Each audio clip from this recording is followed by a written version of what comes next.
ஆயினும் நாம் அவர்களுக்கு தடையாயிருக்கக்கூடாது. எனவே நீ போய் கடலில் தூண்டில் போடு. முதலில் அகப்படும் மீனை எடுத்து அதன் வாயை திறந்து பார்த்தால் ஸ்தாத்தேர் நாணயத்தை காண்பாய். அதை எடுத்து உன் சார்பாகவும் என் சார்பாகவும் அவர்களிடம் செலுத்து என்றார். கிறிஸ்து ஆண்டவரில் அன்புமிக்க சகோதர சகோதரிகளே, அன்று யூதர்கள் மத்தியிலே பல வரி விதிப்பு முறைகள் வழக்கில் இருந்து வந்தன. அவற்றுள் குறிப்பிடத்தக்க ஒன்று ஆலய பராமரிப்பு வரியாகும். இயேசுவிடம் குற்றம் காணும் நோக்குடன் வரி வசூலிப்போர் பேதுருவிடம் வரி கேட்கின்றனர்.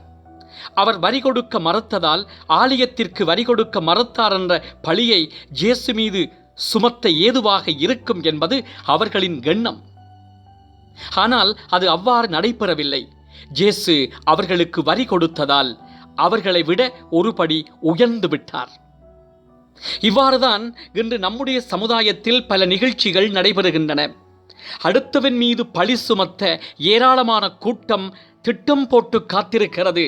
இவர்களின் செயல்கள் நண்பனின் தோள் மேலே அமர்ந்திருக்கிற ஈயை விரட்ட கோடரியை வீசுவது போன்று ஆகிவிடுகிறது. எந்த ஒரு செயலை எடுத்துக்கொண்டாலும் தான் செய்வது சரி, மற்றவன் செய்வது தவறு என்று கூறி மற்றவரை மட்டம் தட்டும் நரிக்கூட்டம் நம்மிடையே மலிந்து காணப்படுகிறது. இவர்கள் தங்களுடைய தவறுகளை ஏற்றுக்கொள்ள தயங்குகிறார்கள். இன்றைய அரசியல் சூழ்நிலையை பார்க்கிற போது அது சுயநலம் நிறைந்ததாக இருக்கிறது. அன்று யூதர்கள் இயேசுவின் மீது குற்றம் சாட்டியது போன்று இன்று ஒவ்வொருவரும் அடுத்தவர் மேல் பழி சுமத்தி கொண்டிருக்கிறார்கள். ஆனால் இந்த விமர்சனங்கள் மக்களுக்கு நன்மையை விளைவிக்குமா என்று பார்க்கும் போது அது கேள்விக்குறியாக இருக்கிறது. அன்று யூதர்கள் மக்களை மதத்தாலும் சட்டத்தாலும் கொடுமைப்படுத்தினர். ஆனால் இயேசு அவற்றை எதிர்த்து போராடினார். அதனால் அவர் மீது எப்பொழுது பழி சுமத்தலாம் என்று நேரம் பார்த்து கொண்டிருந்தார்கள். நாமும் இன்று மதம் மதம் என மதத்துவம் பேசி மனிதனை மறந்துவிட்டோம். நம்முடைய வாழ்க்கையில் ஆசைப்படுவது நல்லது, ஆனால் அது எப்படிப்பட்டது என்பதில் தான் பிரச்சனை இருக்கிறது. இதை ஆழமாக சிந்தித்து இறைவனுக்குரிய வழியை தேர்ந்தெடுக்க இன்றே புறப்படுவோம். மன்றாடுவோமாக.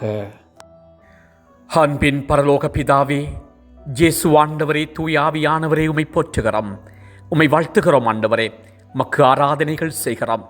நீங்கள் எங்களுடைய வாழ்க்கையிலே செய்து வருகிற எல்லா விதமான நன்மைகளையும் எண்ணி வியந்து மகிழ்ந்து உளமாற நன்றி சொல்கிறோம்.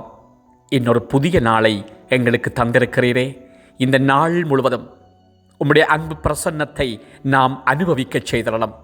ஆண்டவரே, இன்றைய நாளில் நாம் செய்ய இருக்கிற வேலைகளை ஆசீர்வதியும். எமது குடும்ப வாழ்வை ஆசீர்வதியும். குடும்பத்தில் உள்ள ஒவ்வொருவரும் அன்பு கொண்டு வாழ, ஒற்றுமையோடு வாழ எங்களுக்கு ஆசீர்வாதம் தாரும். ஆண்டவரே, நாம் சிந்திப்பவை, நாம் செய்ய இருப்பவை அனைத்தும் வெற்றியில் நிறைவேறச் செய்தரலாம். மேலாக நாம் என்றும் உமக்கு பிரமாணிக்கமாக வாழ எங்கள் ஒவ்வொருவரையும் கரம் பற்றி வழிநடத்தும் நல்ல தந்தையே.